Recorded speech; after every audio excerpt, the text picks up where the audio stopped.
long time ago. Keep going. It says press continue. Do I have to press continue? Yes. The new I'm sorry, we had a little technical difficulty. All right, so go back.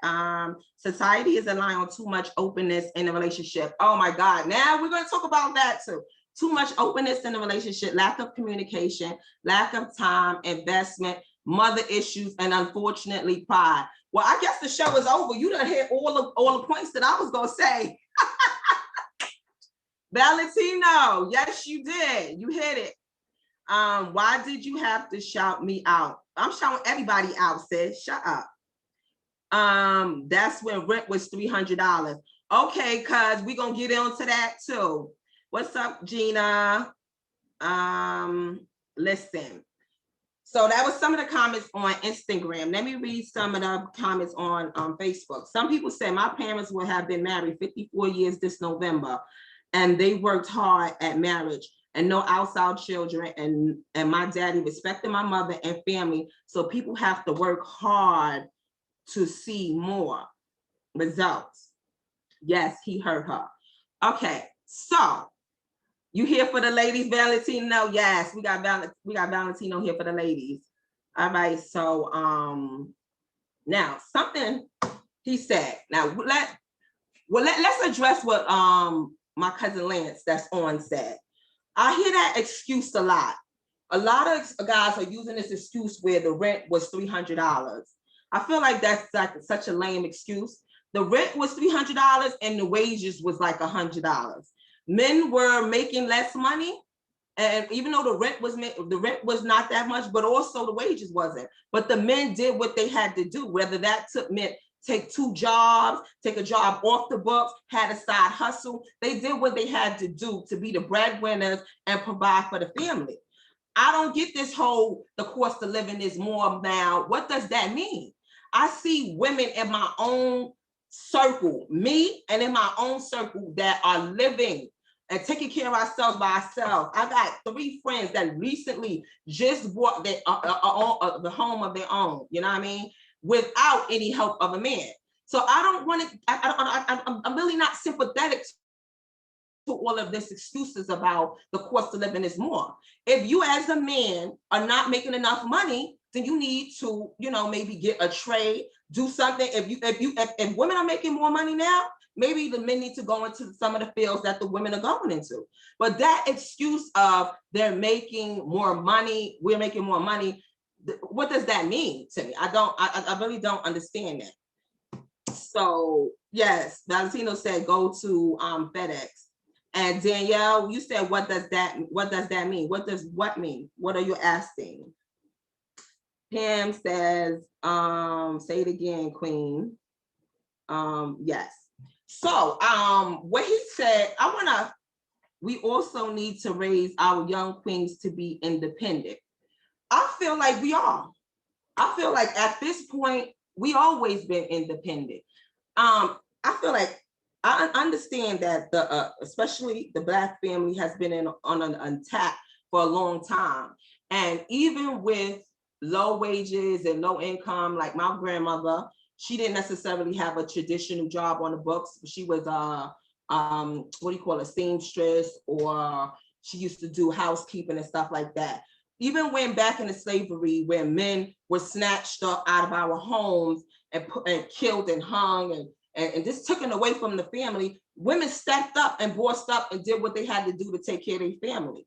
So I feel like we've always been the backbones to the family, and we've always stepped in and did everything that we had to do. And I think a lot of men have become comfortable with us being the backbone, that they have just given up altogether on doing what they're supposed to do or doing what they should do.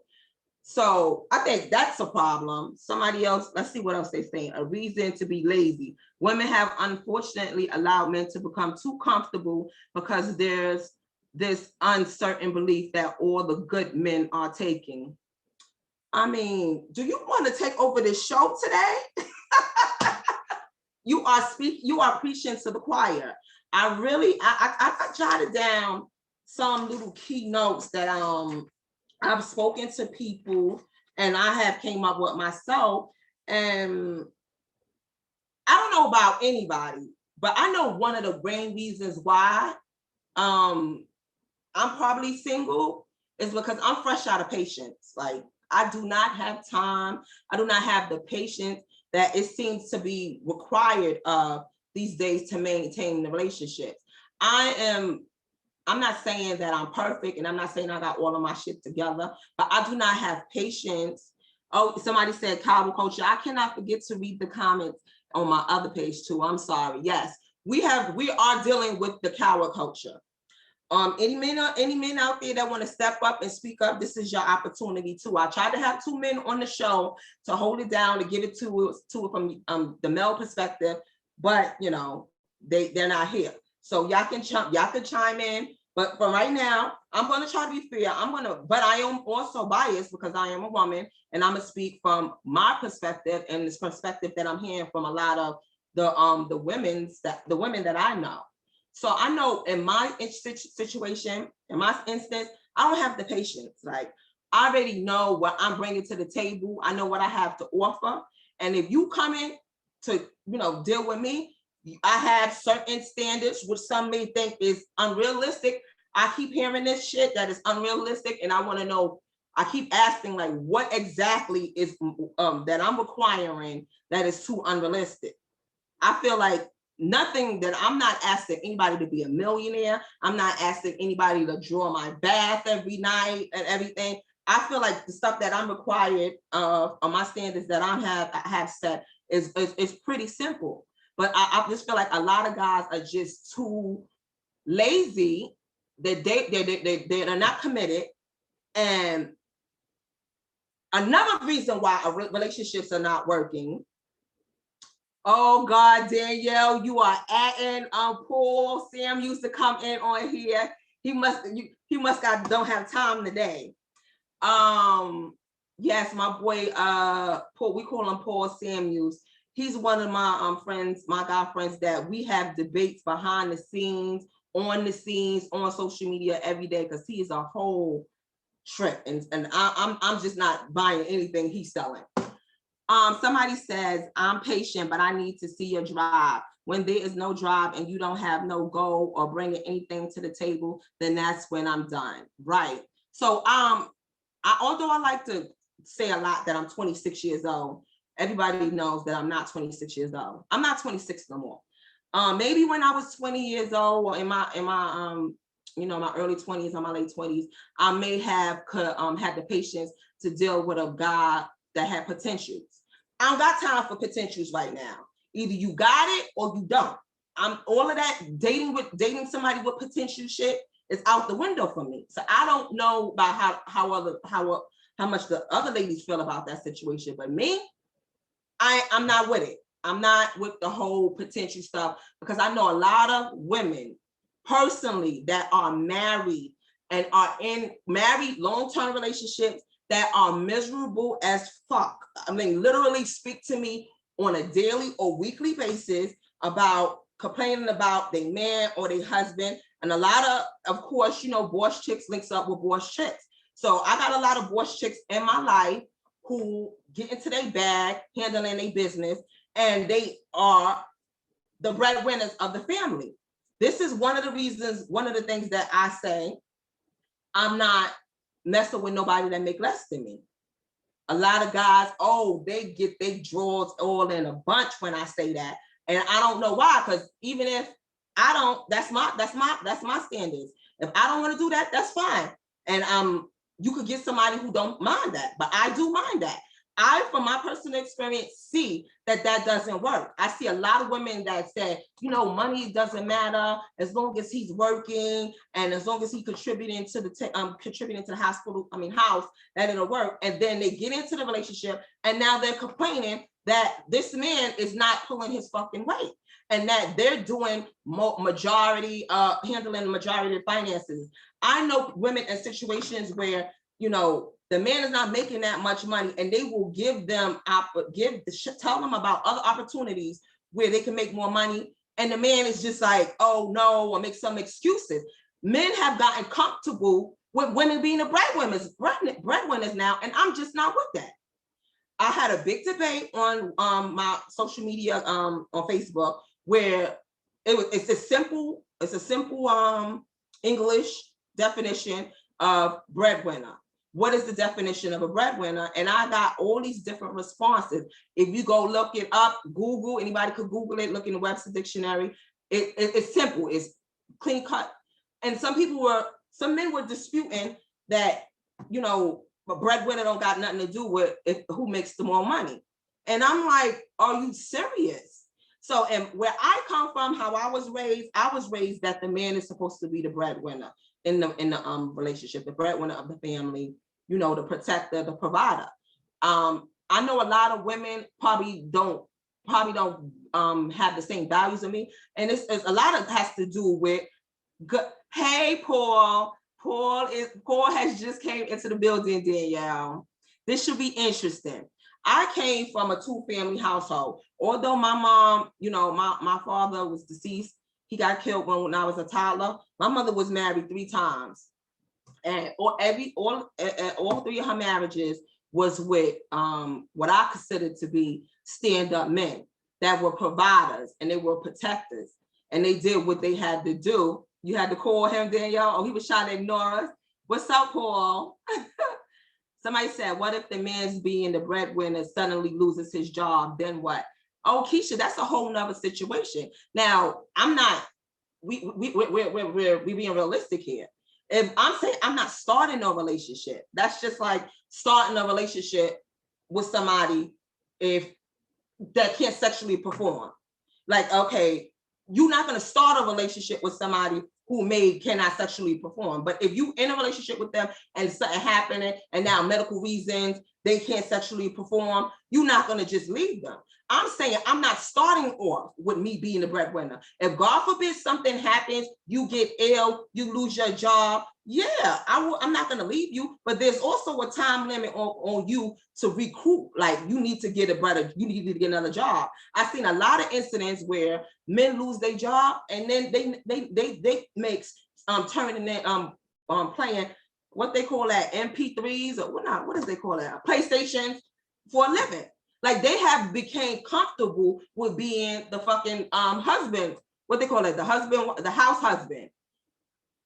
Paul says, I'm ready. Money shouldn't be the main topic in a relationship. It shouldn't be the main topic, but the fact of the matter is most divorces end in because of financial reasons and infidelity. For us to ignore the fact that finance plays a major part in a relationship is not realistic. Nobody's saying that is the only factor, but that is a main factor. And if you are not finding, it's like, and then, so Paul, I'm so ready for you today. I'm so ready for you. A lot of times, we're at this era where women are speaking up and we're saying what we want, what we don't want, we're accepting, what we're not going to accept it. As so many times that we have seen, okay, Paul, I don't know if I've accepted this request. Paul, listen to me. You might have to zoom in because every time I accept a request on Instagram, you remember how last time we had on all of that bad feedback. So the same Zoom number that I sent you before when you was on the show, you could call Zoom in right now because whenever I join somebody on Instagram, it'd be bad feedback when we have the Zoom going on at the same time. So I'm not going to accept your request right now, but if you want to join in, you are more than welcome to join in through the Zoom. It's go on your text message, or it's the same Zoom meeting ID from before. So what was I saying? Kim said, "Oh, Paul is on. Oh yes. Oh, Paul. Kim is on Facebook watching too. Yes, he is, and he's ready for all the shits. Already trying to join the live, Kim." So, hey, Ebony, that's the reality. Somebody said that's the reality. Let's face it and acknowledge finance is the #1 stressor in a relationship. That's just a fact. Thank you, Valentino. Queen Danger has joined.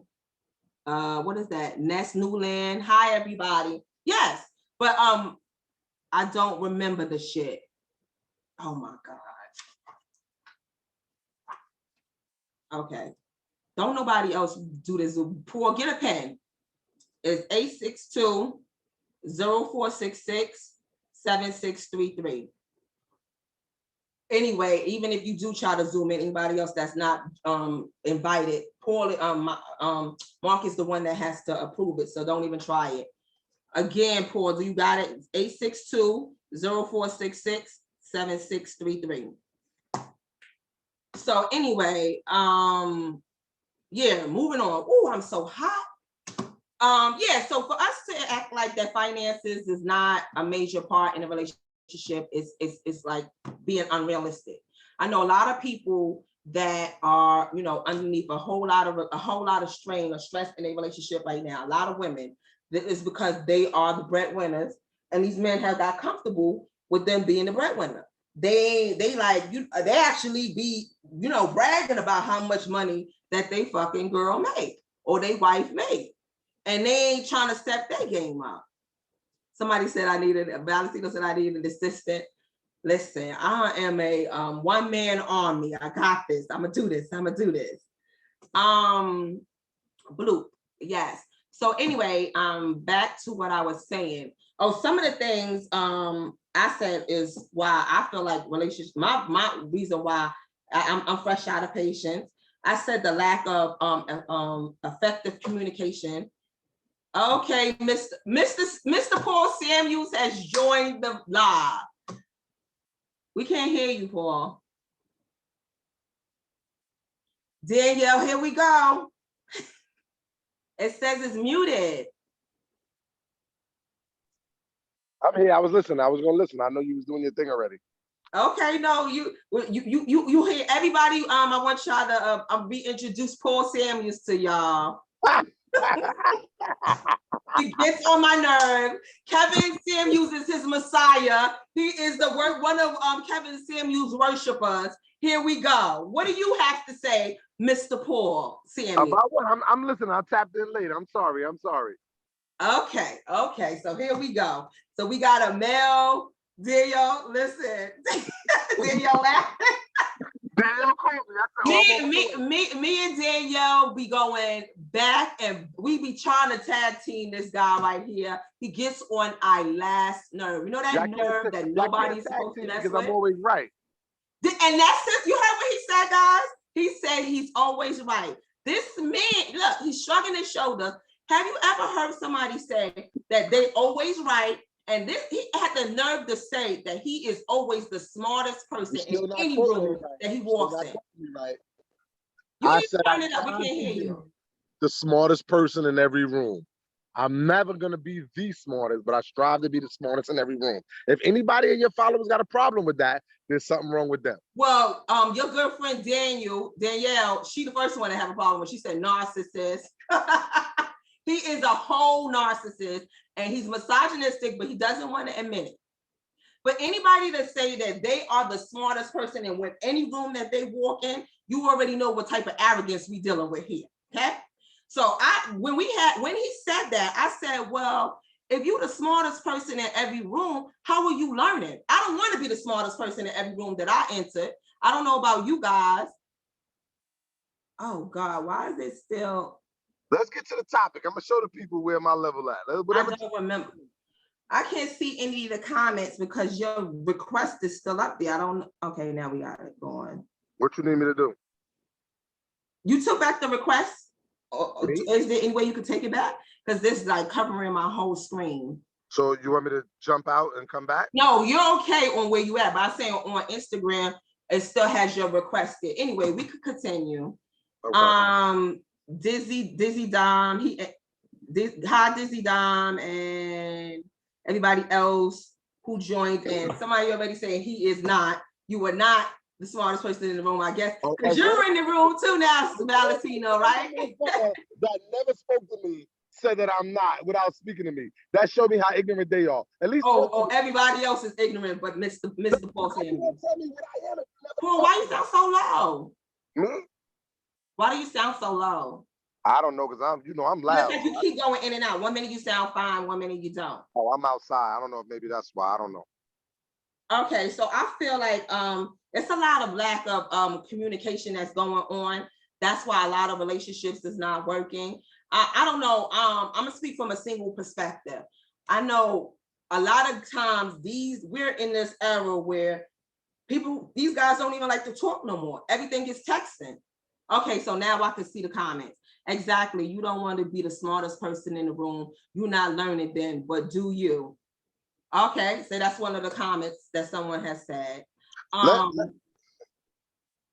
So I feel like a lot of reasons why a lot of relationships are not actually developing into relationships, or a lot of relationships are not lasting, is because it's a lack of effective communication.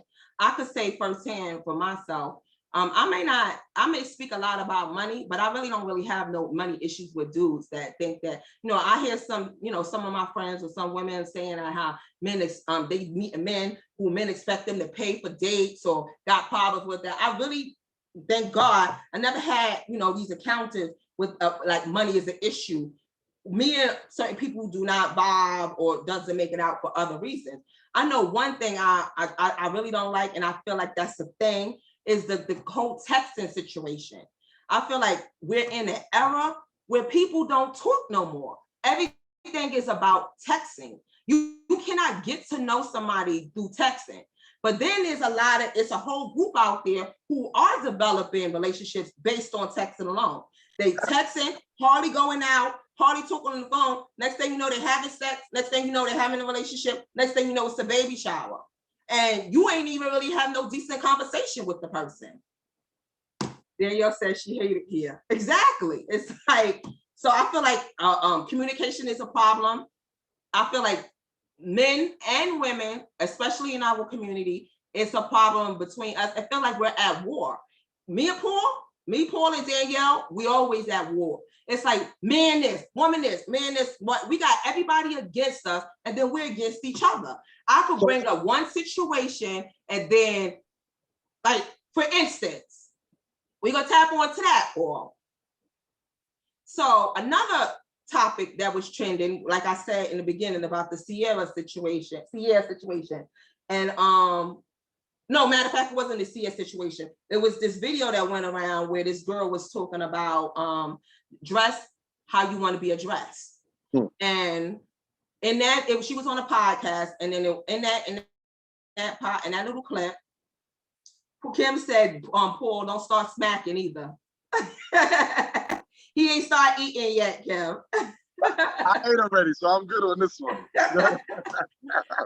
So in this clip that we're going to discuss, well, I shared it on both of my platforms, on my Instagram and my Facebook. And in that clip, the woman says that she feels like that women, that not just women, she said that people need to be dressed, need to dress how they want to be addressed. And so there was two guys on there, that were interviewing her, and one guy said, I don't agree with that. He said, basically he feels like people should be addressed with respect, no matter how they're dressed. He said, so you mean to tell me if it's a girl on her Instagram page and she got a whole bunch of half-naked pictures or what have you, does that mean I'm supposed to come at her disrespectfully, sexually, or whatever? And the girl said, yes, wholeheartedly.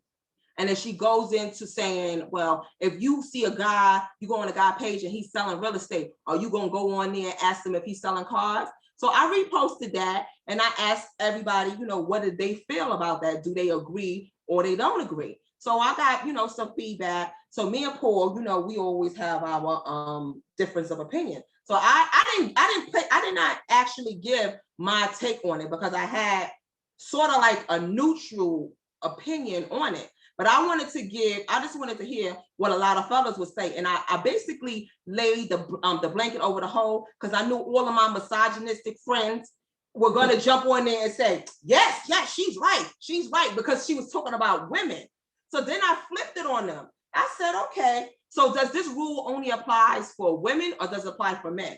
Because with that kind of thinking, that is very problematic. If you are to just address people by the way they're dressed, then why are we fighting for equality? There's a lot of racist cops out there that stereotype. They see a young black guy with, you know, fitted hat on or driving a foreign car. Oh, he must be a drug dealer. Oh, he must be this, and they harass them because they're based on what they look like or what they think. So my thing is, I know what Paul's gonna say. We all have judged, and we all have came to some preconceived opinions about people. We all have done it. It's one thing to think something, and it's another thing to act on it.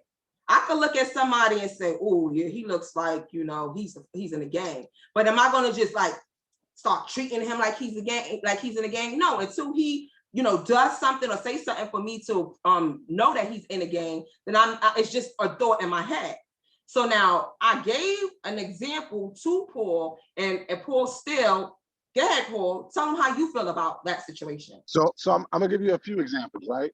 If you see a black man dressed in a suit, looking sharp and carrying himself well, you're not gonna assume he's in the gang. You're not. So when we reverse this, it makes perfect sense. But when you're looking at the way you want to look at it, it don't make sense. So if we walk by a gentleman, and he's in a suit and he's looking proper and he's carrying himself well, you're not gonna say, "Oh, this is a thug," or "This is a gangster," or "This is a so and so and so." You're gonna respect him based on the way he's dressed.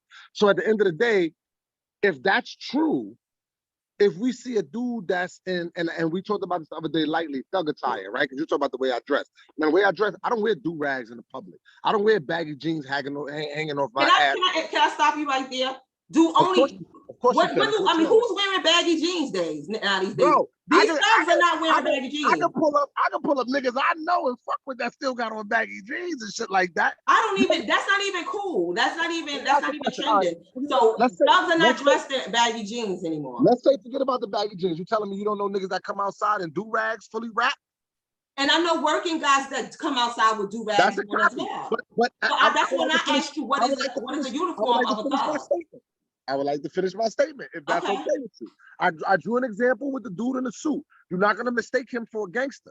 But if you see a dude in a do-rag or jeans sagging, because we both know, whether you want to call them baggy or not, we know this generation wear their jeans sagging well off their ass, all that type of shit, underwear showing and all that. And if you see him, you're not gonna mistake him with a dude with a suit on.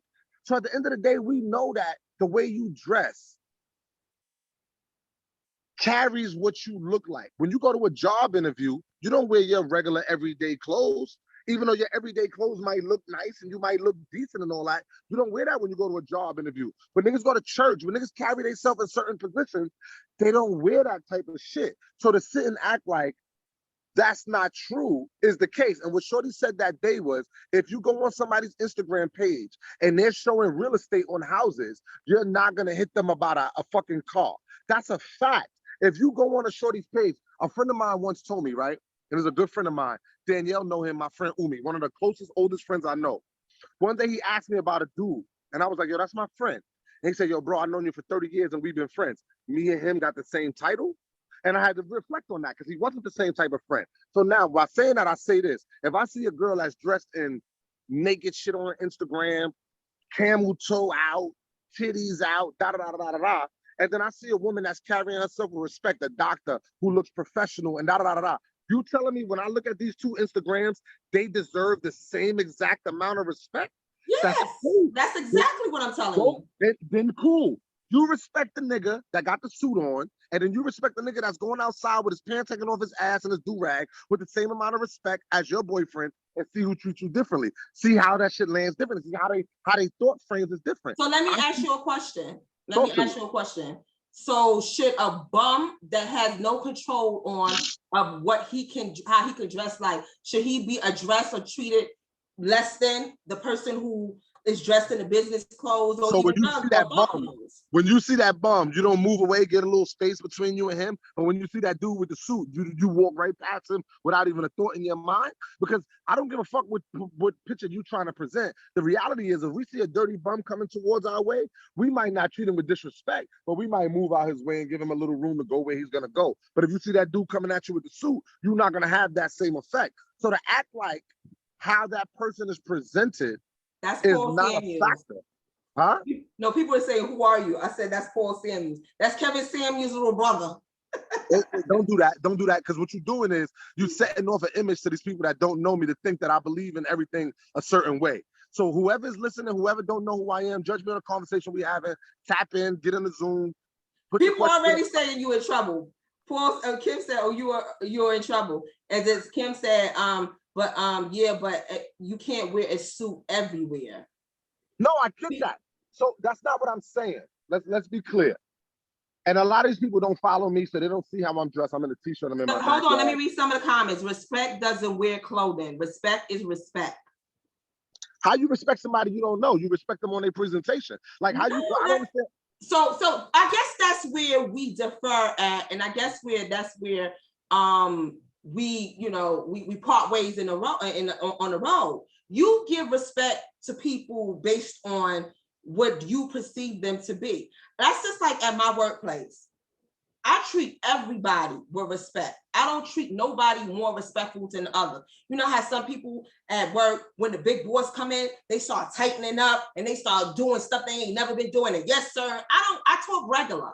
I treat everybody the same until you make me treat you differently. I don't treat nobody more respectful than I treat the next person. We're not gonna go through that, right? Because I wear uniforms to work, so none of that should mean nothing to me. If you're sitting on a train, right? You're sitting on a train, and a homeless bum, dirty and ripped up, and all that shit comes sit next to you, and a dude in a suit comes sit next to you. Y'all both telling me, all y'all people that's talking that bullshit y'all talking, y'all telling me y'all deal with that motherfucker sitting next to you with the same exact respect? First of all, I don't want to hear this pretty. Somebody said we are not judging, we will respect, but it's the perception that is the issue. I think the word respect is being used wrongly. It is. No, and I'm not using now this is the thing. No, this is the thing. I said that we all, a high big time for joining. I said that we all have judged and we all have these preconceived opinions about people. Now, my thing is, if a bum comes sit next to me on the train and he smells, yeah, I'm definitely gonna move. Nothing about smell. Don't add smell to it. Yeah, if a homeless guy comes sit next to me and he does not stink and he's not acting crazy, I am not gonna move. But we ain't even talking about that. The lady said the example was, how do you address? So how you dress is how you should be. How someone is dressed is how they should be addressed. It had nothing to do with respect. It was about you address the way you get addressed. So what I'm asking is for the male counterparts on your live. If you see a woman on her Instagram and every picture is naked, her ass, her camel toe, her this, her that, I'm asking, do these dudes look at her with the same respect that when they see a chick on her Instagram and she's a fucking surgeon and her pictures is in her scrubs and her pictures is mad presentable and in nice dresses? Nikki said she agreed with Paul. Those two women the same exact way. That's all we talking about. And you can reverse it to the females. If you look at a dude, if you go on a dude page and a dude got his do-rag on and he out in the world and he got his jeans sagging off his ass and he's looking crazy, and then you look at a dude in a suit, do you look at them the same exact way? If your answer is yes, then good. That's what you feel. If your answer is no and you're being real, then you agree with what the statement meant. Listen, but you're changing what it says. It does not say how you look. Posted it for No. It does not say how you look at somebody. It says how you address. They say dress how you want to be addressed. So okay, cool. So let's change it to what you're saying right now. So the dudes. Mark said he agreed with Paul. That's the owner of the show. Who? Paul, Mark. The one behind the machine behind all of this. My nigga, holla at your boy. Y'all got some little light skin power going on right here. Whatever. We gotta stick together, baby. We all trick right now. But that's all I'm saying. I'm saying we look at them. So like when I'm on my page, and me talk about the city girls all the time. That's my saying. The city girls, right? When I look at the city girls, right, and I look at them city girl page, and the people that don't know me not gonna understand this fully. But the city girls are them reckless females that's on IG showing it all, don't give a fuck about nothing and all that. And then I got females on my page that I don't know, that are surgeons, like doctors, presentable women. I don't look at them the same exact way because how they carrying themselves speaks volume. And if we start looking at everybody the same exact way, then we start judging people for who they are. Hold on. Someone said, if you dress like a freak, I look at her like an eye candy. Do you know how many freaks out here that are bona fide whores? They sleep with mad different men. that dress with regular sweatsuits on or whatever, it's probably more, what do you call it, loose with her cooch than a girl that probably is dressed more seductively. So Fatima, you're right. That the way somebody's dressed, now you're changing the dynamic of the conversation. You're right. But the reality is she's going to get approached with a certain level of respect because of how she carries herself. Now, later on, that man is going to find out later on that she out here living foul. But at the end of the day, she's going to get respected at the jump. And this is why I'm saying nobody, and this is why I said that I didn't give my opinion right away, because I get the notion, and I know that's what people doing. What I'm saying, that kind of thinking is problematic. And that's why black men are being harassed on a regular basis by police because of what they think is a uniform of a thug or a criminal. You don't see how that kind of thinking is problematic? No, because and when we had this conversation the other day, I told you got to separate black from, how they dress, right? Because a racist is gonna see a black man in a suit and a black man in a fucking thug or the do-rag the same exact way, right? But a proper person is gonna look at a man in a suit and separate him from the man that came outside his house in a do-rag. Just like the same way a man will see a woman that's carried herself in business attire different from the woman that got her titties and her ass out all over the place. Like, they're gonna see that differently. So yes, when it comes to racism, you're 100% right. There's no question about what you're saying is wrong, and I get it. But if it comes to another black person who's not a racist that sees, I sometimes see people in the suit. I see a dude in a suit, and I be like, oh, this nigga about to handle his business. He might be on his way to motherfucking child support or fucking unemployment for all I know. But at the end of the day, and there is some men out here that we can be looking dusty, but they on their way going to do construction work. I understand. So this is why you cannot judge people. I mean, you cannot treat people based upon how they dress. You can see a dude looking real raggedy, or he got on a do-rag because he actually has waves and he's about to go do construction and he don't want to mess up his hair. So I'm automatically going to assume, oh, I should treat him less because he's dressed like quote unquote, what you say, thug uniform. He could be on his way to his construction job. He could be a whole foreman. And never did no street activity, own his own business or all that, but he's dressed as comfortable as he can to do the job that needs to be done. And at the end of the day, me and my brother-in-law is here right now. We just had this conversation about the school. He do Carnet, he do the construction side of it and all that. And he was saying like, hold on, is G Star 247 your friend? G Star 24 might be. I don't know niggas' names and all that. They said take that man out for a drink. Whoever he is, he's my friend now. I fuck with him. Request me. I hate y'all. I really do. But what I'm saying is, when we want to be looked at a certain way, right? So if we got a job interview, we want to be looked at. It don't matter where we from. We could be from the slummiest of slums or the highest of neighborhoods. When we go for that job interview, we decide to say, I'm going to look this type of way, to present myself this type of way, so that they address me this fucking type of way. And then that's what we do. And that's the right thing to do, because if I go in a regular polo and some jeans, right? That's not no ghetto shit. Like a regular polo shirt, but 3 buttons, some jeans, some nice pair of shoes, sneakers. That's casual shit. But that's not presenting ourselves the way we want to be presented for the position that we applying for. So at the end of the day, you carry yourself a certain way so that you will get respected in that way. And that's why I started off by saying, when we see a dude in a suit, we don't look at him and be like, oh, he's probably a gangster. I told you in our comments, I said, if I go on a nigga Instagram page and that nigga got on all blue everything, blue flag, blue chucks, blue clothes, I'm not gonna be like, yo, he's blood. He's showing me what he is. He's Crip.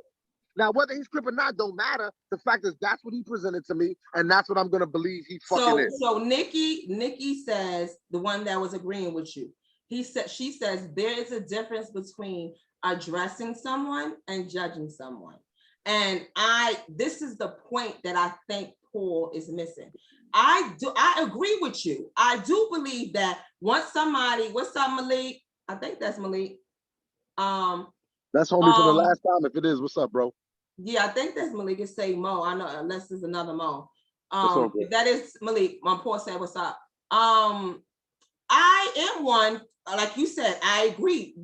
Certain uniforms, certain, you see a person dressed a certain way, you in your head are going to think some kind of way. But to act like, to treat them or address them in a different way than you would treat or address somebody else, that's the way I have the problem at. But if you, I totally am against gang banging or gang members. I get into it all the time. I talk my shit on my page. I got gang members that's on my page. Some, that I'm cool with and everything. They get offended. But I don't treat them no differently than I would treat anybody else, unless they saying some gang banging stupid shit. I got people that request me on my being that I have this show. I accept friend requests for people that I don't know, and sometimes I look at it, I'll be like, oh God. I look at their whole profile and I'll be like, do I want to do this?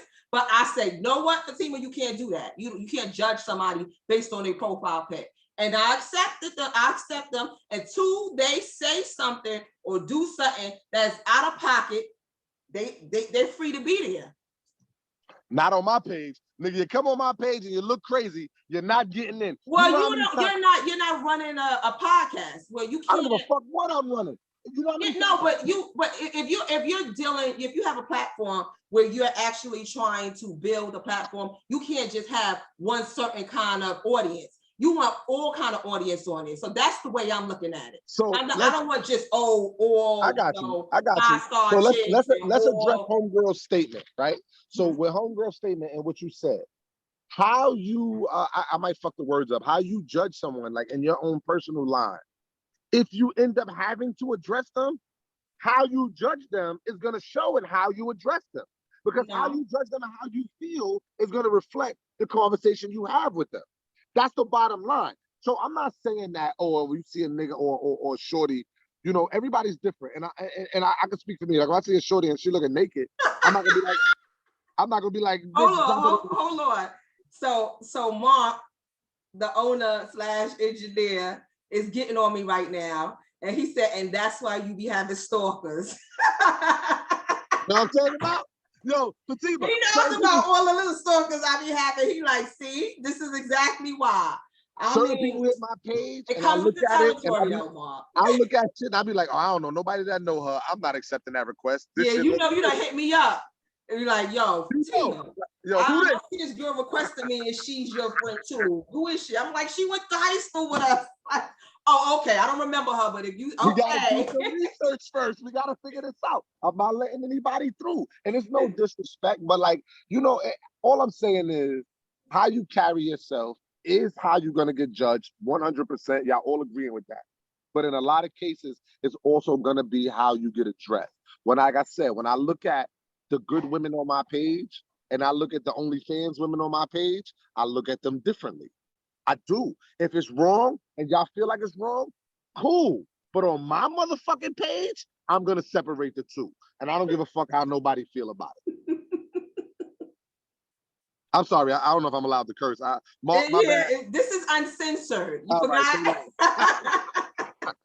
But that's just don't say no shit that's gonna get us banned. But you can curse. I ain't gonna do that. But that's my opinion. That's how I look at it. And like I said, I know when I put on a suit, I'm gonna be looked at. So, it's funny, you hate the dude, right? Hold on. So G-Star247 said yes, but you're not gonna hang out with them. Yeah, exactly. Now, I will accept anybody request and we can be friends on social media, but there's some people that I'm not gonna try to get to know on a personal level if I feel like, okay, no, he's a whole fucking street dude.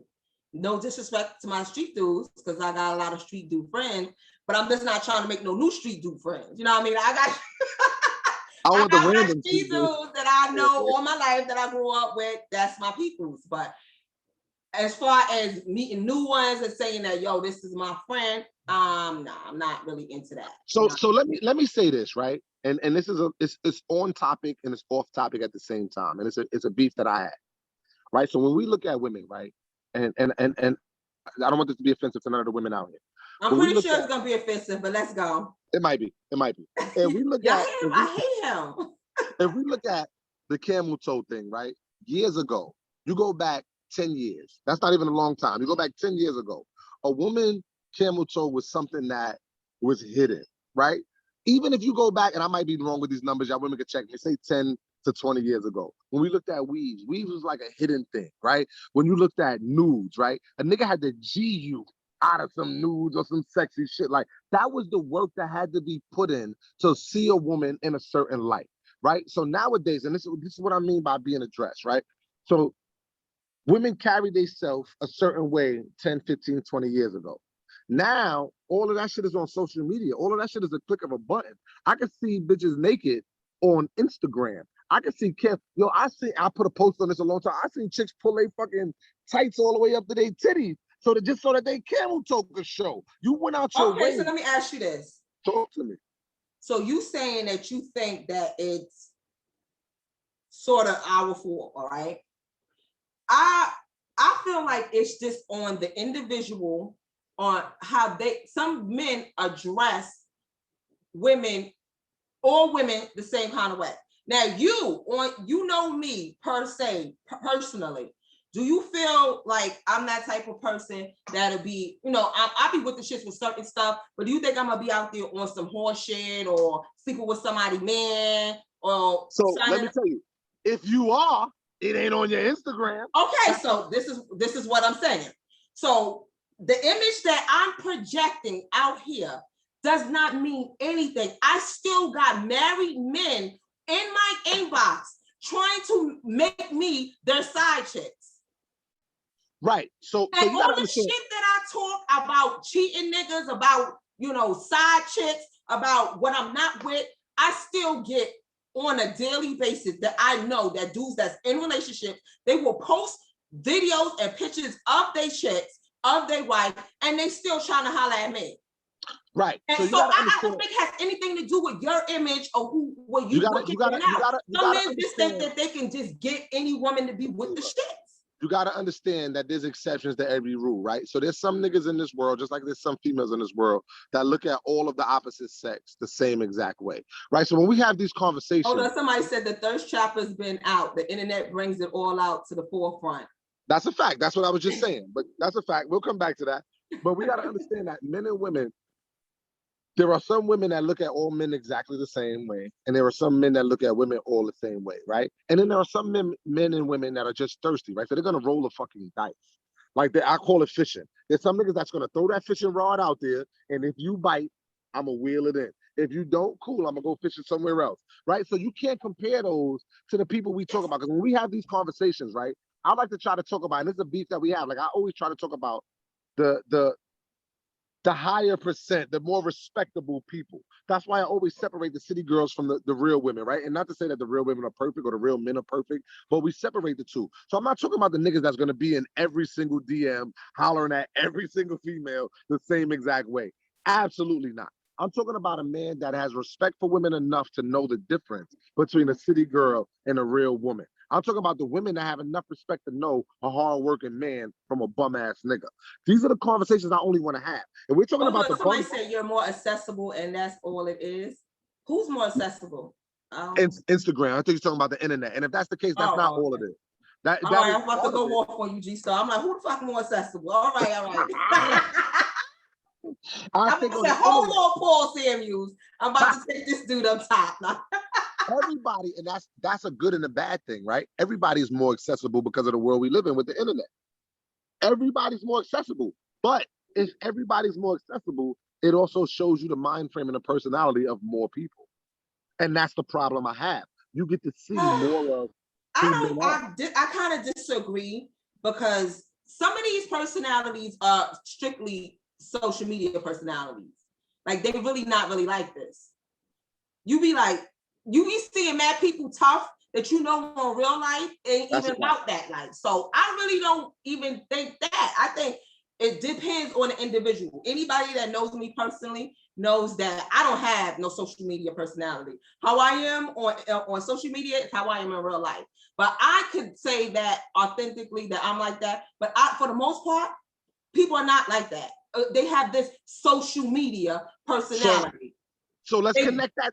Let's connect that to what we just said, right? So now you got a dude that's claiming tough on social media, claiming gangster, claiming That's all of this. Malik, that's Paul. You got a dude claiming all of this. And then I bump into him in real life and I take him serious and think that he's tough and deal with him in a tough Paul, manner. you could join the live too if you want to. Go. I'm Paul. You mean Malik? I mean Malik. If you want to get on the Zoom, you could go on the last Zoom meeting ID that I sent. If you want to get on the panel. But go ahead. Oh, I forgot you that word. Go ahead. My point is who you present yourself to be. And that's why I said, as long as you're comfortable accepting it, who you present yourself to be on social media, don't be mad if you're looked at in that light. So if a nigga's claiming to be gangster on social media, right? And he's claiming to be tough, he's claiming to be tough, and then a tough guy run into him in the street and treat him like a tough guy, end up handling him, he deserves to be handled because that's the image he portrayed. Now, if you got a woman who's talking all this freak shit and sex and da-da-da-da on social media, and a nigga bump into her in the club and he talk to her like that, don't be offended by that. No, so that's where I have the problem at. You can have it. I feel like I don't jack that. I feel like women should be treated and addressed respectfully no matter what, until they give you a reason to disrespect them. For you to think that you have a right to come disrespectful at a woman based on what you perceive her to be on social media is out of pocket. If I talk to a whore, hold on, let me rewind this. I spoke about something earlier on when I first began this live. So I was telling everybody about this guy that's on both of my social media pages. Me and him been friends on social media for years now, but he doesn't necessarily know me. I know you're gonna love what I'm about to say, but then he changed his mind. We never met in person, but we talked on the phone a few times, and we've been on each other for pages for years, and we communicate often enough. Well, anyway, on that post that I put with the Sierra and the new dude, he was like, "Oh, she's for the streets or whatever," and then me and him was going back and forth. The next thing you know, he said, "Why are you so angry?" So I said, he said, "Why do you seem so angry?" So I said, "What are we talking about? I'm not angry." I said, "I'm assertive." I said, "We're communicating back and forth." He says, "No, it seems like all you talk about is downing men." I said, "What do you mean all I talk about is downing men?" He said, "All you talk about is downing men on your page." I said, "I'm sorry. Maybe you need to scroll down on my page. And maybe when I say something about men that's not necessarily put out in the best light, that's the only thing that sticks." I said, "But I talk about everything on my page." I said, "I talk about police brutality. I talk about inequality. I talk about I talk about women. I talk about good stuff. I talk about everything." And I said, scroll down my timeline. He didn't do it, but you know what I did? I took the liberty of going down my posts, different posts, and inboxing him. And then we started having conversation. I said, "You know what's so crazy to me? For anybody to say that all I do is down black men, it's a lie. What it is I'm very disappointed in some of the behavior, on the behavior, a lot of these black men, and I'm trying to hold them more accountable. But to say that all I do is down black men, I bet I do more for black men than the average black man." So I started reading some of my history on it. I said, I got a brother that's been incarcerated for over two decades. I've been holding him down. I had a husband that I held down for 10 years while he was in jail. I got brothers, I got my guys that's in there that look at me like their brother, like their sister, who they'll send me money and I go food packaging for them or send them stuff or whatever. And they got homies that won't even do that for them. You know what I'm saying? I done marched and rallies to stop the violence for black men killing other men. I donate to fucking foundations on a regular basis that's based on the betterment of black men. It's a lot of stuff that I do for black men. What are you doing? What do you do for black people, black men that you don't know, Paul? You asking me? Yeah, I'm asking you. What do I do for black men that I don't know? Yeah. Just in general, what do you do for black men? For the empowerment of black men. For men that I don't know, let me tell you something. And who I am, I don't even a lot of people I don't know. We had this conversation before, but hands-on with a lot of people in my neighborhood, a lot of people that's around me, a lot of people that I do know. I'm DM back and forth right now with a dude that's going through some child support cases, trying to get him right. So what I'm doing is I'm making sure that I'm right enough to situate other people that's around me. I'm not gonna reach out, and I haven't. I'm not claiming to have reached out to a bunch of people that I don't know and did a bunch of shit for a bunch of people I don't know. That's not me. Hold on, Paul. It's Malik 862-0466-7633. 862-0466-7633.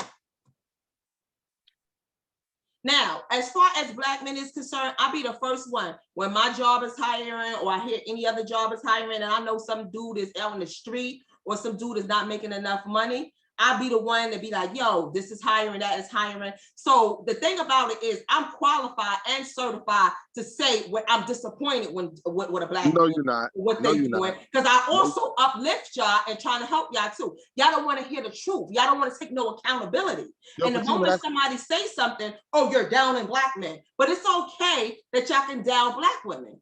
Yo, And y'all so used to this culture, y'all so used to us being women usually being submissive and not being as vocal as we are now. Now it's a problem. Fatima, I'm gonna be honest with you. This is sounds. Somebody said, do you hold the people you hold down accountable if they are locked down? I feel we always glorify the streets too much. Oh, hell, I held them accountable. Yes. My brother, first of all, my brother don't ask, my blood brother don't ask me for nothing. Because anytime he asks me for something, I'll be like, no, I know what you need. I'll give you what you need. So I don't, let me tell you something about accountability. My brother, this is a little bit off the topic. I'm the type of person that, right or wrong, if you, my peoples, I'm gonna have your back. But if you wrong, I'm gonna tell you you wrong. My brother's in jail for homicide. And I did not, he's in there for homicide. And I talked to him about what he did, his role he played in it and everything. And you know what he did? In the beginning of his bid, I didn't tell him to do that because the parties that was involved, he even wrote a letter to one of the victims' family apologizing for the role that he played and everything he did and asked me to give it to this particular person. He don't know to this day that I didn't give it to. So or anybody that I'm speaking to, I don't give a, even anybody in my life, I'm going to tell them when they wrong, but I'm also going to have your back. So yes, I hold everybody around me accountable.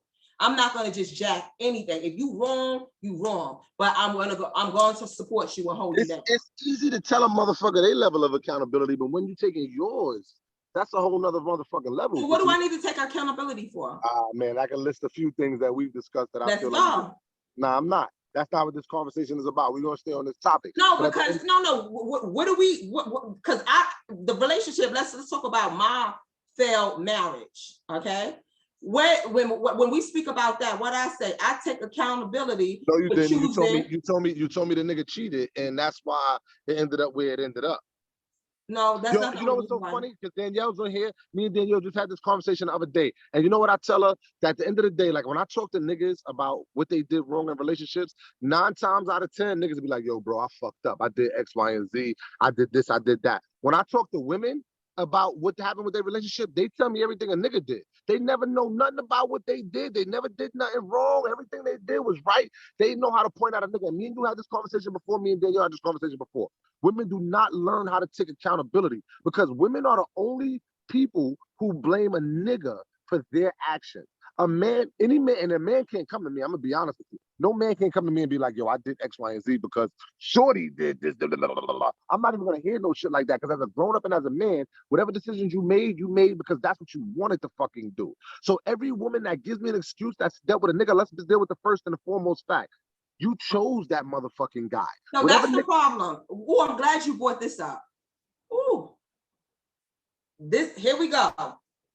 This is what I mean about being misogynistic and about always looking at the down part about the woman. Now, so if I say, which you don't know whether I cheated or not, if I say that my marriage failed because he cheated on me, how is it my fault that he cheated on me?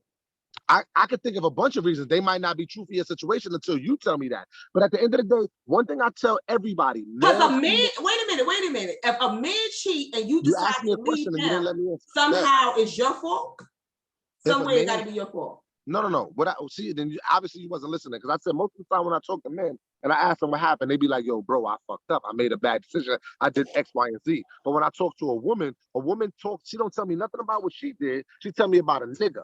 She always is them, they, him. It's always somebody else. And then when I spoke to you, that's exactly what you gave me. You told me he cheated. You didn't talk to me about what you did or what you didn't do. Now, what I also told you in one of our conversations is anything that goes wrong between two people, both people share some level of responsibility. You hear this, P? You was just not purity. That Paul was just your boy. Now you getting the girls upset. I don't give a fuck. You know that. I don't care how they feel. You know. She said no. She has nothing to do with the person who got cheated on. Hold on. You know why they're gonna get upset now? Because I'm talking about them taking accountability. And the fact is, a lot of them don't want to take accountability. How do you want us to take accountability for somebody else cheating? So no, it's finish. You. That kind of mentality is the reason why it's a breakdown in men and women and women. It's a big, huge disconnect right now because you guys are so used to being doing cheating and then flipping it on us. Well, you made me cheat, and it's the reason why because you always nagging and you just. That's the opposite of what I just said. That's the total opposite of what I just said. So one, I know you're not listening. Two, you and whoever that was didn't let me finish. So again, this shows a woman's pattern. You ready to blame me without looking at self. Now, you said that when people say that they cheated. No, that's not what I said. I said I said most of the time when you talk to dudes and you ask them about what they did wrong, 9 times out of 10, I'm talking about the righteous. I'm not talking about the bum ass niggas. Niggas gonna be like, yo, I fucked up. I made a mistake. Da da da da. This is my experiences. Then when I talk to homegirls I know, which I got a lot of homegirls, and I ask them the same question, they tell me, oh, well, a nigga did X, Y, and Z and X, Y, and Z. Now, something I told you, and Daniela's in this, she could tell you if I'm lying or not in the comments.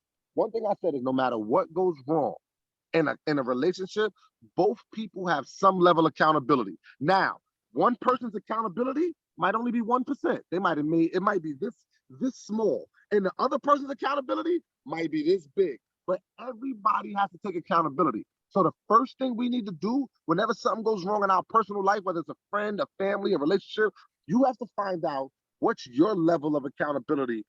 So let me interrupt, Paul. You and I have had personal conversations plenty of times, and I've never told you that I take my accountability for, first of all, not leaving sooner than I should have, and not for what? choosing wrong. Not you never what? heard me say that? No, I didn't hear you just now. Say it again. I said you didn't never hear me say I take my accountability for not leaving a day sooner than I should have, and for me, not leaving and me for choosing wrong. I've never told you that. I've never heard that, and I oh my! This is the problem that I have with Paul. Paul has selective memory. Let's not make it personal. Let's not make it about selective memory, and he always says stuff that I didn't say. Let's have a general conversation. Somebody says, "So what if a woman stops doing for the man, and he says he's going to do him, and he fucks another woman because you're not doing your part? Then the man is still wrong." A man that tells his truth is a gem. So if a woman stops having sex, okay, so if a woman stops having sex with her man and he cheats, maybe why did they stop having sex?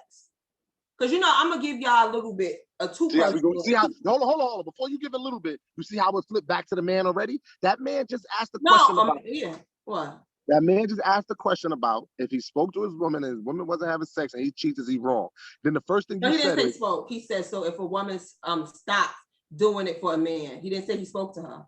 Okay, cool. She stops doing it for a man, right? The first thing you said out your mouth is, well, why did she stop doing it? So okay, already we're placing blame back on the man. We're not taking accountability for the woman not doing what she's supposed to do. You're already blaming the dude. No, I'm not blaming. You need to know why people just stop having sex for a reason. I'm trying to figure out why do you stop having sex? That man ain't want to stop having sex, so whatever it was on her end of the table. I'm going off of what he said. I'm going off of what that comment said. Do y'all hear this? So a woman just stopped having sex for her dude for no reason. It has to be a reason why she stopped having sex with Can I him. tell you why you full of shit, Fatima? Because the other day you sent me a post, and in the post it said the dude. Go ahead, boo. Go ahead. Y'all girls go down there. It said the other day when you sent me the post, it said dude stop having whatever with his wife. You didn't make these excuses you making now. You was like, oh, he's a grimy dude. He's a fuckboy. No, you know what? Let's talk about that video. You see what I'm She saying? did not stop. Another excuse. Hold on. Another excuse. No, I did not make an excuse. I said that was unacceptable. That woman was begging for him to have sex with her, right? She was like, can we at least have sex once a week? You know, That was in that conversation. Now, if you read I even said that in the comments. My first thing was, well, why is he not having sex? Is there a medical reason? We could go back to that post. And I said, well, what's the reason why he don't want to have sex with her? That's not in my DMs. You ain't send me that. No, it don't have to be in your DM. I'm talking about underneath the post that I sent. That's the first thing I said. Well, why is he not having sex? Is there a medical reason why he's not having sex? Oh, no, He didn't give that medical reason. He's just saying, oh, I'm just so happy to be around you that we don't have to have sex all the time. All right, he's talking crazy. Hold on. The woman, One Size Beauty says the woman probably feels unsatisfied emotionally, physically, and there's a void that's not filled on the man's side. Anytime anybody, whether it's a man that stopped having sex with his woman or a woman that stopped having sex with a man, we got to get to the root of it. Why? If y'all had a good sex life or all up to one point, you got to figure out what's the problem. Why are we having sex issues now? You're shaking your head and doing all like that. That's not a valid reason. That's no. Well, what's going on? Why are we having these issues? What you're saying is 100% valid. All I'm saying is to your audience is that when it was the other, and I said it to you, I said, what happens when the shoe was on the other foot, and you never responded? Because when it was the dude, when the lady was saying, I want sex and he's not giving it to me, you was like, oh, shaking my head. I can't remember the comment, but I can screenshot it because it's still in my DM. Like something was wrong with him. Now we saying when the shoe was on the other foot, oh, what's wrong with it? What's da da da da da? You wasn't giving him that same benefit of the doubt when it was a dude. I'm sorry, there's mad people. I'm at my family house. Thank you, baby. So all I'm saying is when it was the dude, you ain't have this same level of energy. Now it's a female, you got a higher level of energy, and you saying this, that, and the third. It's a whole different conversation. And this goes into what I'm saying about. We can go back on it. I'm telling you, that's my position that I always took. Anytime one person stops want to have sex with the other person, you have to figure out what is the root. I, for one, to give you just to get a little personal, when me and my husband first separated, when I first found out that he cheated, this is TMI. But we went to marriage counseling, and one of the issues that he had is he told the marriage counselor that I don't kiss him anymore. So the counselors, because it was two counselors, a male and a woman, would say, well, why don't you kiss him no more? I said, I don't kiss him anymore because of the stuff that I seen that he was doing in his phone. I feel like it's a reason for everything. If a woman stop having sex with a man, it got to be a lot of reasons why. Women, we already know if you're not giving your man sex, he gonna go out there and get it from somebody else. So for a woman to just stop giving her man sex, it has to be a root to that. Somebody said, if there's an issue in a relationship, you both have to communicate, period. Things just can't stop without conversation. Exactly. So now if one person stops having sex with the other person, some communication needs to go on. And it's not just, oh, well, she stopped having sex with me, or he stopped having sex with me, let me go fuck somebody else. That's not how it works. This is one of the reasons why it's a disconnect, and a lot of relationships is not working, and it's a lot of relationships is not developing. I feel like, I don't know what happened. Paul is on pause right now. I guess somebody pulled on. No, I'm here. I'm looking at something, but I'm here. Oh, okay. I feel like that's another thing too. A lot of we are in an era where back in the day, even we want to talk about old school. Old school, the men were taking care of home, but they were cheating, but they just did it all the way on the other side of town. And the women, a lot of the women knew and they didn't leave their man. We in the era where we ain't having that. Women are cheating back or they're leaving. So now this is where the disconnect comes at. Y'all so used to being, what the fuck? My grandfather had two wives. My grandfather had a wife, had a girl, and a lady on the other side. That's what y'all was used to. So now y'all don't understand this whole cheating is not acceptable anymore in a relationship. Now, if you do that, girls is out here like, oh fuck it, then I'ma do it too. So girls, and now y'all say y'all not acting like ladies. Y'all not acting like your mothers and your grandmothers. Women are cheating back. The girls only cheat back, right? That's all they do. They just respond. They ain't out here cheating and all that. No, absolutely. There's a one. So then what the fuck are we talking about? Stop making two different scenarios. When we had a conversation with your homeboy on the phone the other day, I said one thing I don't do is I don't separate. Anything I say for men, I say for women. Anything I say for women, I say for men. But when you create these narratives and you talking, your narrative just now was, oh, they cheating back. They cheating back. So it's all a responsive thing. Stop that. Women are cheating because first. I am a woman and I'm telling you what I see as a whole. Most of these relationships that I know in the public eye and privately is because the men are cheating. I'm only speaking on my experience of what I'm seeing. Yo, I'm not saying that there is not no women out there cheating, but for the most part, these men are out here just want to do them. They want to have multiple women. I've had people on my live saying that it's natural, not on my live, on Instagram, on Facebook, said it's not natural for a man to be monogamous. This is what we're dealing with. We're dealing with men that are saying from the gate that it's not in your nature to be monogamous. And are we supposed to be accepting of this? So am I supposed to accept a chick on fucking Instagram with her fucking pussy print out? Like, there's so much we can look at when we're talking about accepting. Like, we all over the place with this shit. We are all over because we talk about all the different issues that men and women have. We're not going to just stick to one topic. No, but you've been sticking to the men topic, and it's a conversation. That's why you're on here to speak for the males. I'm speaking from the woman perspective. Yes, I am. Then let me tell you, these women ain't shit either. So if you want to keep making niggas ain't shit, these women just as bad ain't shit. Just as many deadbeat niggas is out here as deadbeat women out here. I wouldn't say just as much. I wouldn't say just as much. Well, of course you wouldn't, because you stuck on one side of the fucking fence. But I'm out here telling you this as a fact. I told you that. It's not a fact. Yeah, it's a fact. We talked about marriage. Well, let me the audience tell everybody that just joined in. What Paul says is the truth and it's a fact. Because he's always right. He said he's never wrong. All right, so let's clear your audience up. We had a conversation. Women do the same thing, or they just haven't been raised in a situation where there is a man and a woman in the house. I don't get what you're saying. Women do the same thing, or they just haven't been raised in a situation where there is a man and a woman in the house. I think he needs a little clarify because it's like kind of confusing what you said. I think he's saying women is cheating too, but I don't understand the last part. I don't either. Ayana says she needs to see some statistics, Paul. No, he don't need no statistics, Ayana. It's what he says. I got a lot of statistics I can give her, but we ain't even gonna go into that. Let's start looking at the people around you, right? And I'm only saying this. I'm saying this sparingly, right? Because you can have a bunch of shitty people around her. I don't know her. I don't know certain people's circles, right? But me and you had a conversation about married men and fathers, right? And I told you, I was like, yo, Fatima, I know a lot of dope niggas out here that's married with their kids, taking care of their families, own homes, and da.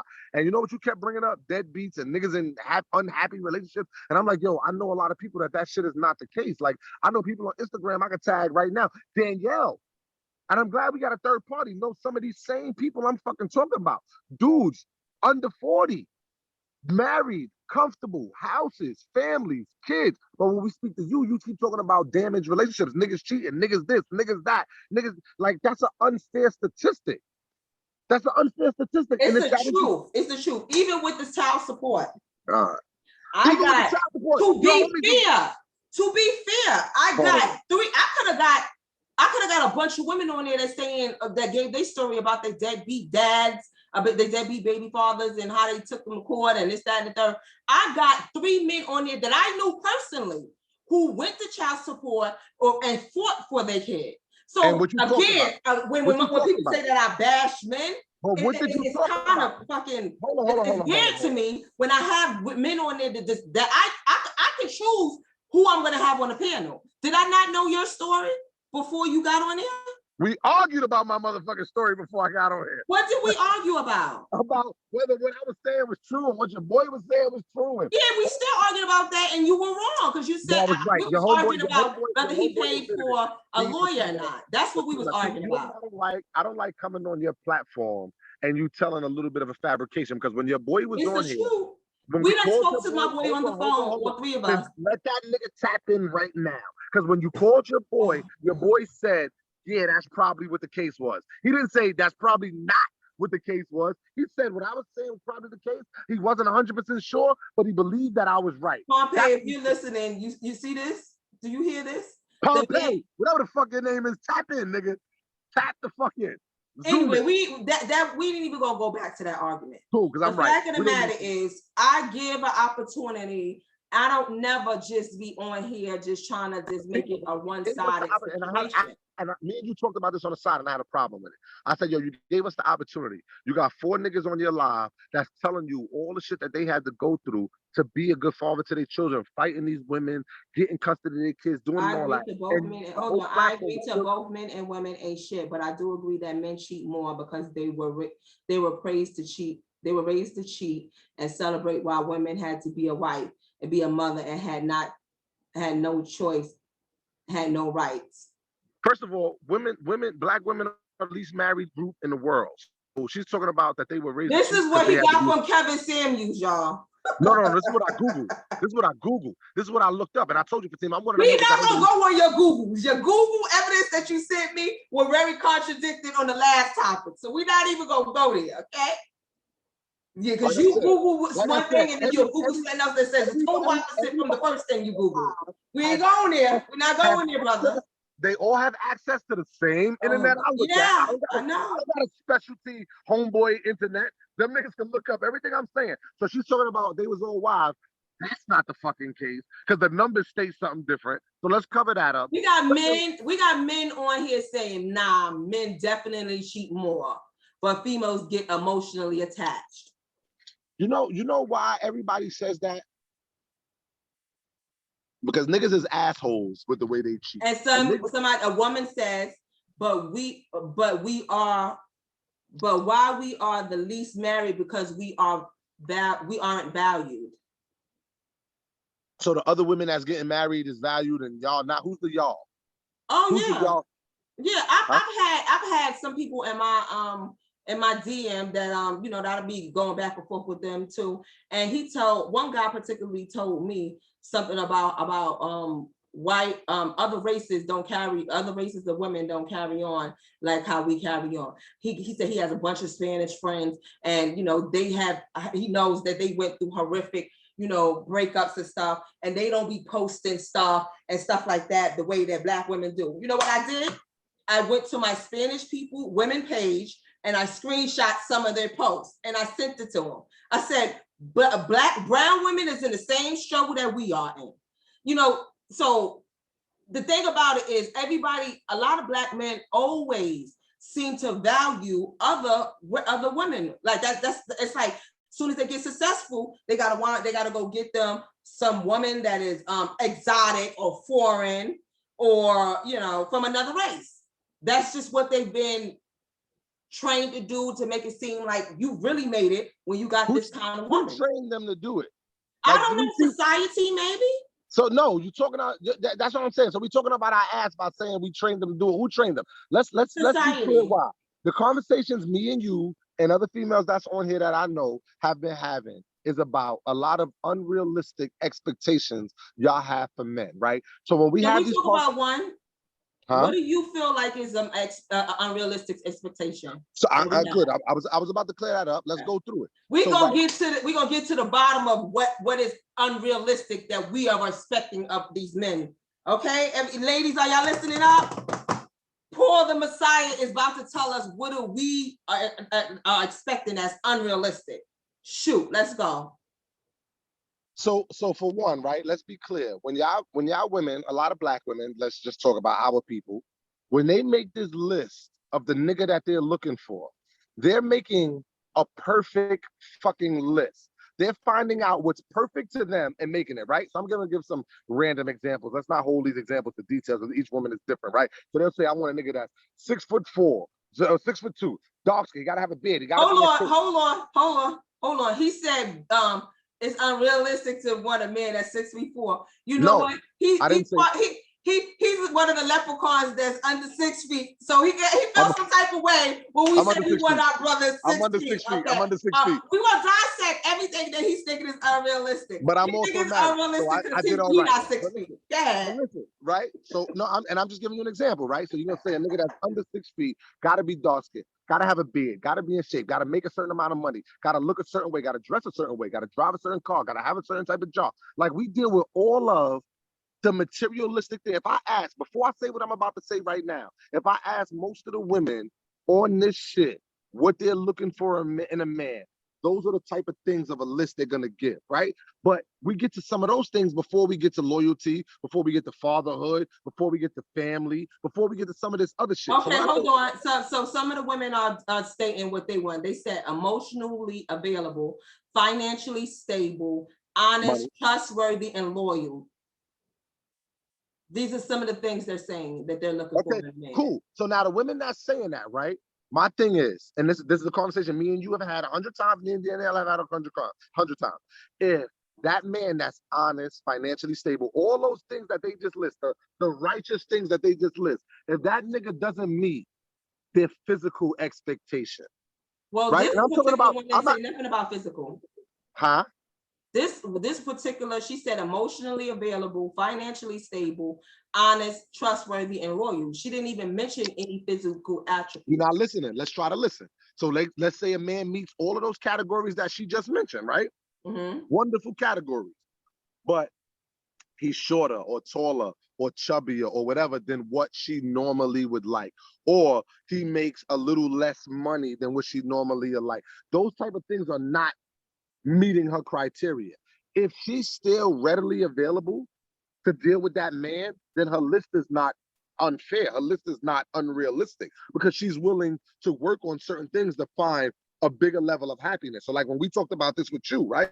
We talked about all these other things, but what you said is, I'm not settling for a nigga that makes less money than me. So that nigga can meet all of those criterias that make a good man. Honesty, loyal, all that shit that she put on her list. But if he makes 30 grand less than you, you're not settling for him, right? You laughing because you know I'm coming at you. No, I'm laughing at their comments. My friends on here trying to get them a man, talk about they man might be on here right now. He might be. That nigga might not make what they want or look like they want, but he might be on there. But this is what I'm saying. So once we get out of that, my girls out here shooting their shots. They saying this is all they looking for. Yo, better when you get that 5'3" dude in your DM, don't say nothing is what Paul's saying. You ain't say nothing about how he look. So now when he comes being loyal and honest and financially stable, and he stands up to here to you, you better take him. They DM's about to be lit right now.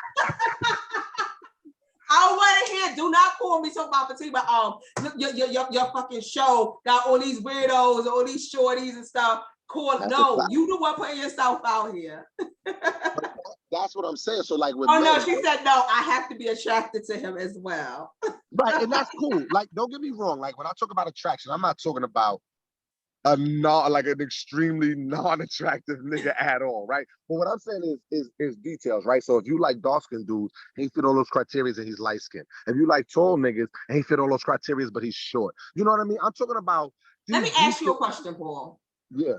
So when you were looking for, or I'm gonna say looking, but when you had this ideal of who your wife was gonna be, you didn't have a list, and how she physically looked wasn't part of the list.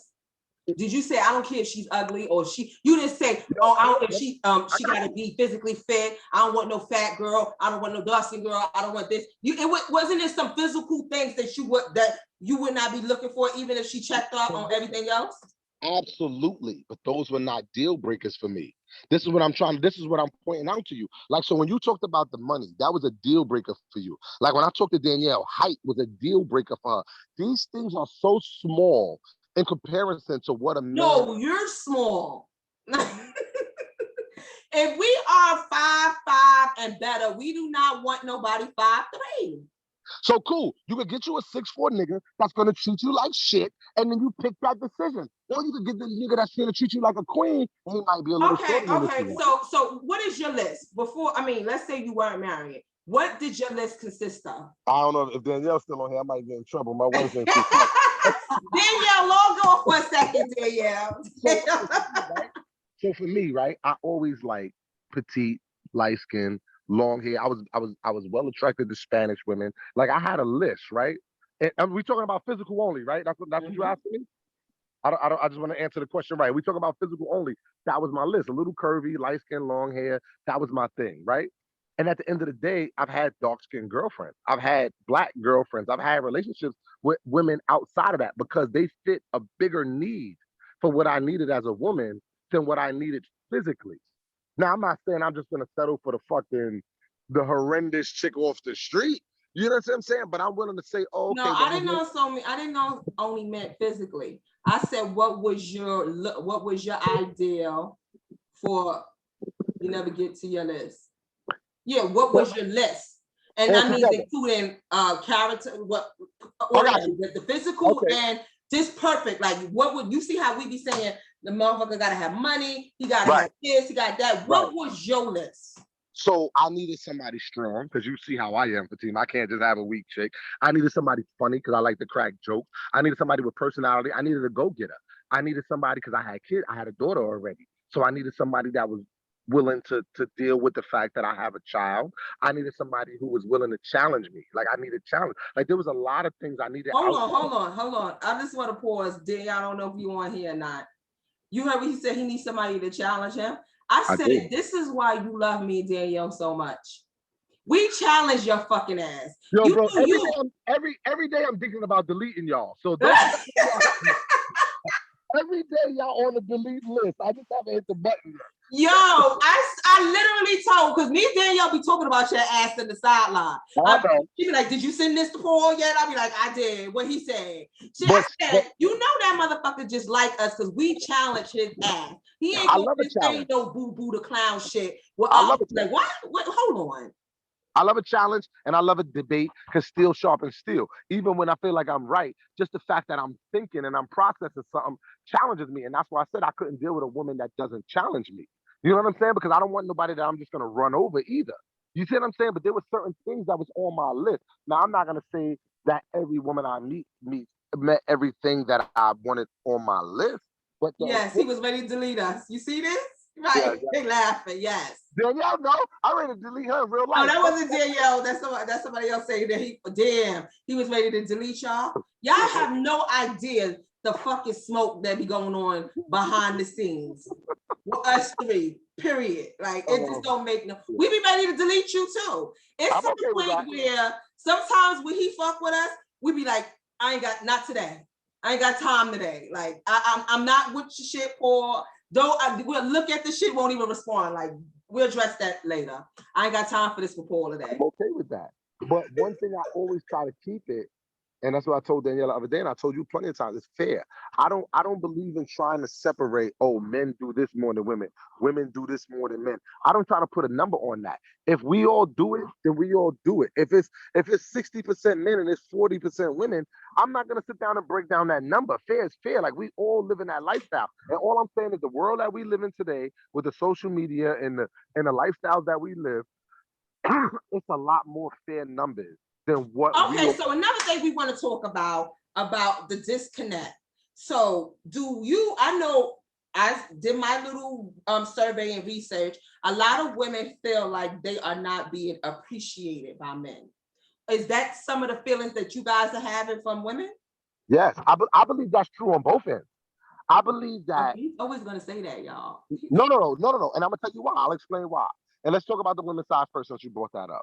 I think that because of the city girls that I talk about all the time, that when a nigga actually comes across a dope-ass woman, he don't even recognize the level of dope he got, and he's not appreciating it to the level that it is. And I believe that same rule applies true to the men's side of it, because that shit is so rare nowadays. You're bumping into more bullshit nowadays than you're bumping into real shit. So when you bump into real shit, it's hard to determine if it's real or if it's some bullshit that's going on. So I think that the good women don't get the credit that they deserve because they're so mixed up. It's like I made a joke with my boy the other day, like women with dope bodies don't even get credit for having dope bodies no more because all these chicks got dope bodies nowadays, whether they bought them or not. So the real ones, it's hard to tell. Like, oh, you got the regular fatty, but she bought the fatty, but all y'all got the fatty. So I'm giving all y'all the same credit.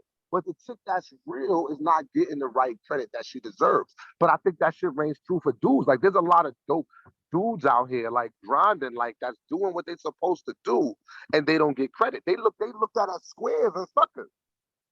You know what I mean? But you got a nigga out here that's scamming and busting and tricking on shorties and doing all this. He's looked at as a real nigga nowadays. You see what I'm saying? To who? I don't agree with that. Fatima, I was about to do a post the other day, boy. I got chicks that I know for years, and they look at some of these niggas, that Pastor Papiando dude that I put on my page and all that. Even you comment, they looking at him like this is the way women are supposed to be treated, and I think that that's some sucker. Yeah, shit. they're disagreeing with you right now. I mean, and this Who's is disagreeing with me? What are they disagreeing? I can't read about. Nah, that is not true. We are not looking at these scammers and these. Honestly, I guess you also got to depend. You got to. It depends on the audience. It depends on the age bracket and all that. Because honestly, I don't, and I know my friends, most of them feel the same way. They don't want no parts of no fucking scammer, no drug dealer, nobody still out there in the streets. We have reached levels in our lives where we maybe somebody in their 20s, maybe they think that's cute, but grown ass women is not looking at that as cute. Yo, everybody who said that, all these chicks that's on here that's talking that shit that they talking. Go to the dude He's talking to y'all. What's up? Yeah, I'm talking to y'all. I'm talking to you too. Go to that dude page, that Pastor Poppy, whatever the fuck his name is, and he's talking all that dumb shit, that scammer shit, the brokies tricking, and look in the comments. Look how many grown fucking, I'm not talking about no 20-year-old women. I'm talking about women our age and all that. Look how many women talking about. I'm 26. I don't know what you're talking about. Well, you can be 26 as long as you want, but I know what's going on. So we went to high school together. I was very smart, so I had got scared. Copy that.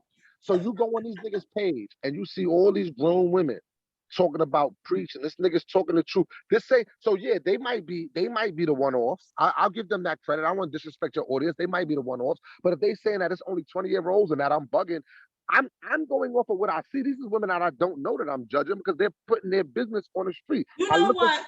You know what I'm gonna say? I'm also gonna get personal again. So, all right, let's talk about my situation. So I was married, and I had the husband, and I feel like I'm a dope chick, a decent chick, have my shit together or whatever.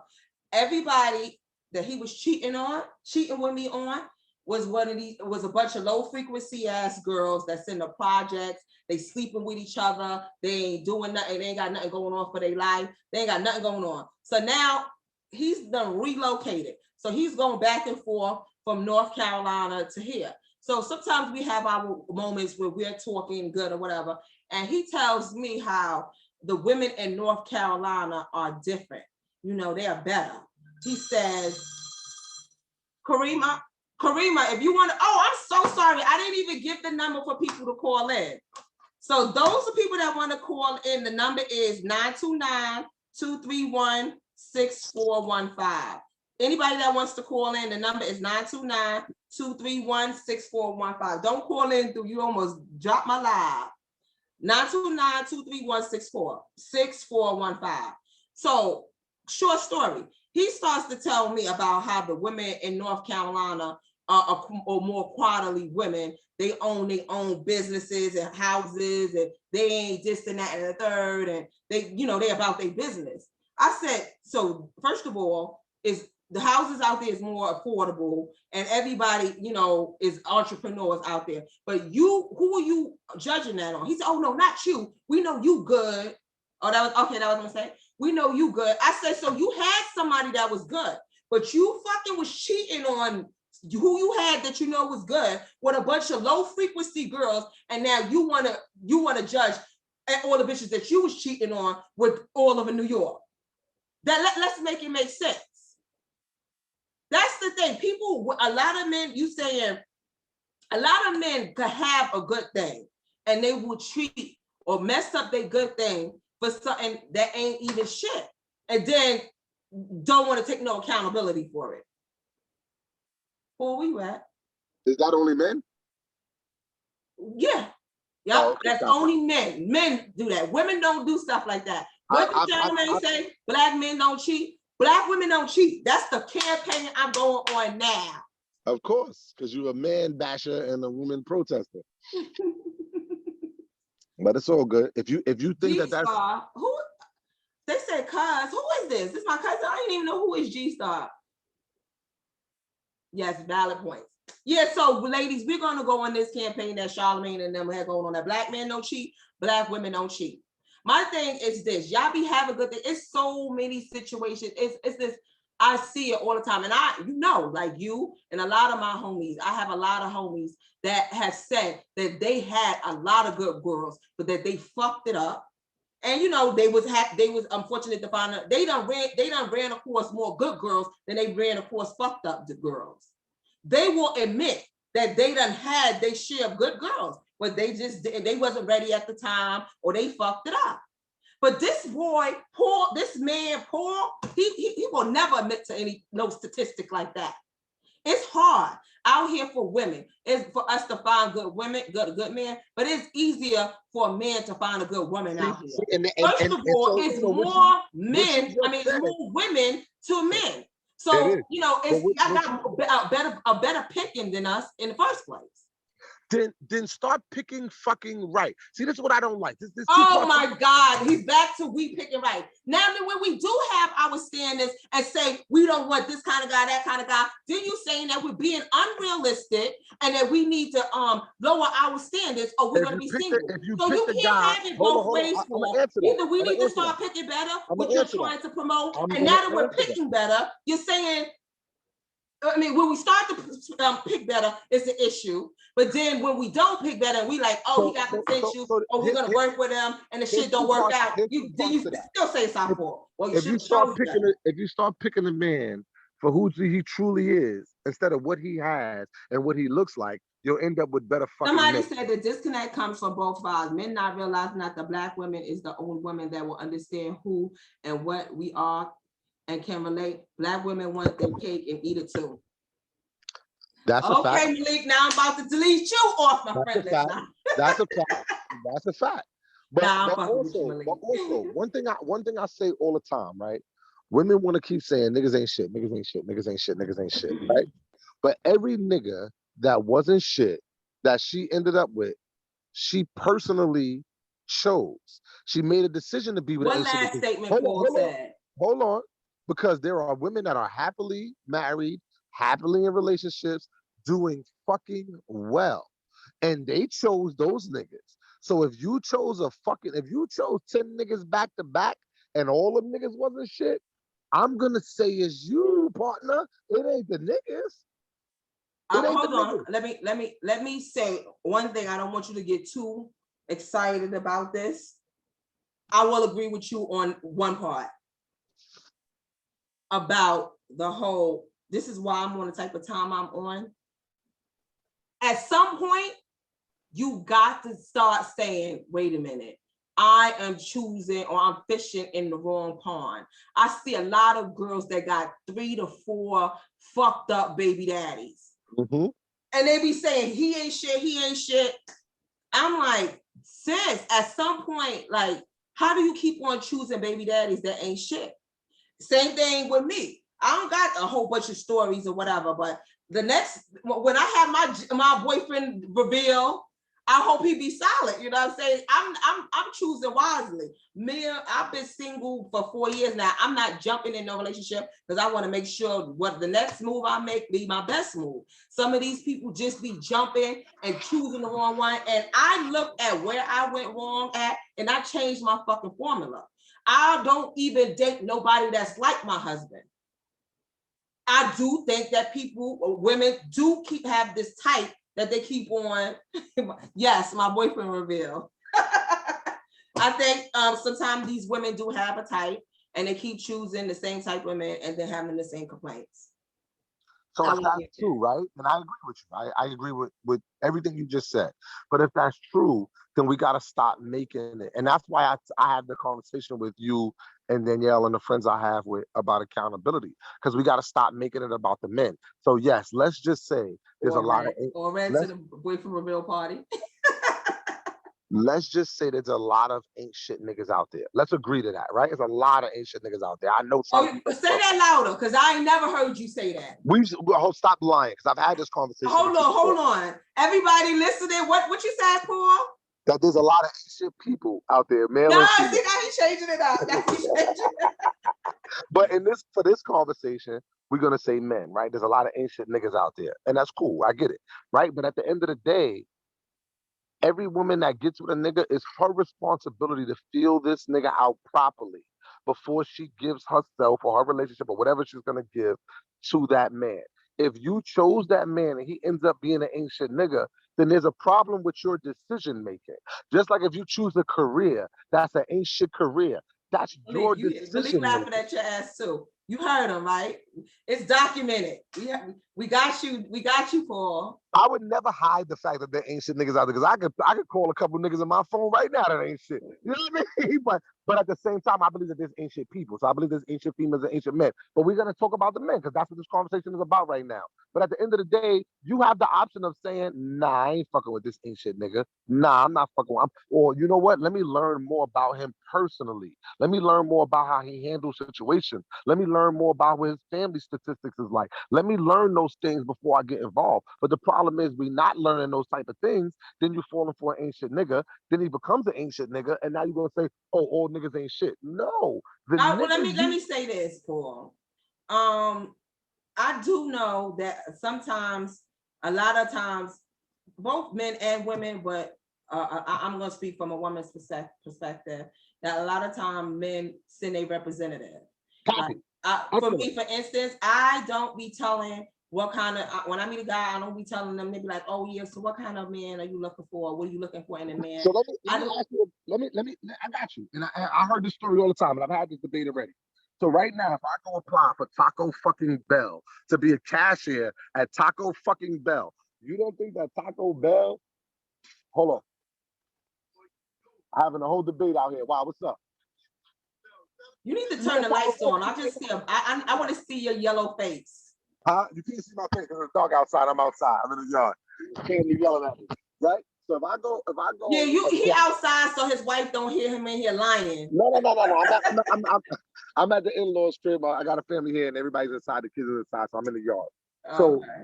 So if I go apply for Taco Bell, right? You think Taco Bell gonna be like, yo, homie, this is an ain't shit job. This job is shitty. This is a fucked up job. You don't want this fucking job. They're gonna sell me on the fact that Taco Bell is a great fucking company. It's on me to do the research and find out what I need to find out, whether I should stay here and work for Taco Bell or whether I should find a better job. That same rule applies to everything that you take on in your life. You're responsible for your life. Taco Bell ain't responsible to tell me what they're gonna do for me and what they're not gonna do for me. A nigga is not responsible to tell you what he's gonna do and what he's not gonna do for you. Your job is to put all the pieces together and figure that out. And if you can't, hold on, let me finish. If you can't, and you decide to take that job at Taco Bell and that shit is horrible, you gotta be a big enough adult to say, I settled for something that wasn't for me. Paul, but can you be honest to say that sometimes that people wear a mask and that it takes years for their mask to fall off? So that's why I gave you the example I gave you. Everybody's gonna wear a mask. So if I go to sometimes it takes years for the mask to fall off. Let me tell you something. I've worked at jobs that took me years to realize that was a shitty ass fucking job. But then at the end of the day, guess what? It's still my fault. It's still my responsibility. It was still my responsibility to figure out whether this job works for me or not. Mo 1981 said you attract what you accept. I mean, I don't know if you're new to the live or whatever. I'm inclined to believe that is not true, because I'm attracting all kind of people, or from the top of this fucking potence, from the top of the scale to the bottom of the scale. It has nothing to do with what you're putting out there or whatever. Everybody's gonna shoot their shot. It's up to you to